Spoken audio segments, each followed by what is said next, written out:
ঘূর্ণিঝড় রেমাল তাণ্ডবে প্রাণ গেল সুন্দরবনের ১০০ বন্যপ্রাণীর। ঘূর্ণিঝড় রেমালের তাণ্ডবে সুন্দরবনে বন্যপ্রাণীর মৃতের সংখ্যা বাড়ছেই।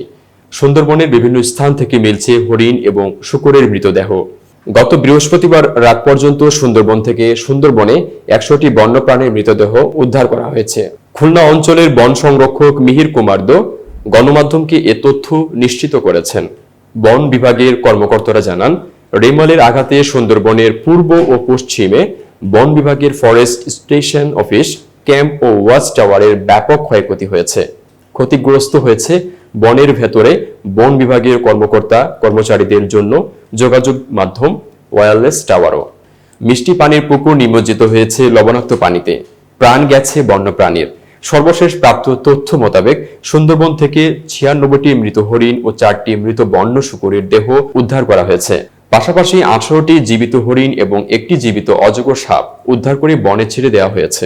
খুলনা অঞ্চলে বন সংরক্ষক মিহির কুমার দো গণমাধ্যমকে বলেন, ঘূর্ণিঝড় রেমালের তাণ্ডবে বৃহস্পতিবার রাত পর্যন্ত ৯৬টি হরিণ এবং ৪টি শূকর মিলিয়ে সুন্দরবনের ১০০টি বন্যপ্রাণীর মৃতদেহ উদ্ধার করা হয়েছে। মৃত হরিণগুলো সুন্দরবনের অভয়ারণ্য এলাকায় মাটিচাপা দেওয়া হয়েছে। এছাড়া ভেসে আসা ১৮টি হরিণ এবং একটি অজগর সাপ উদ্ধার করা হয়, যা বনে অবমুক্ত করা হয়েছে। তিনি আরো বলেন, ঘূর্ণিঝড় রেমালের প্রভাবে দফায় দফায় উচ্চ জোয়ারে সুন্দরবনের সব নদী খাল উপচে বনের বিস্তীর্ণ এলাকা প্লাবিত হয়ে পড়ে। জোয়ারের পানি সুন্দরবনের গহীনে উঠে যাওয়ায় হরিণগুলো সাঁতরে কুলে উঠতে না পেরে মারা গেছে বলে প্রাথমিকভাবে ধারণা করা হচ্ছে।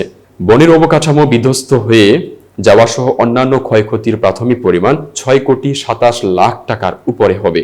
এতক্ষণ বার্তা বৈঠকের সাথে থাকার জন্য ধন্যবাদ। নতুন নতুন তথ্য ও সংবাদ পেতে বার্তা বৈঠকের ইউটিউব চ্যানেল ও ফেসবুক পেজের সাথেই থাকুন।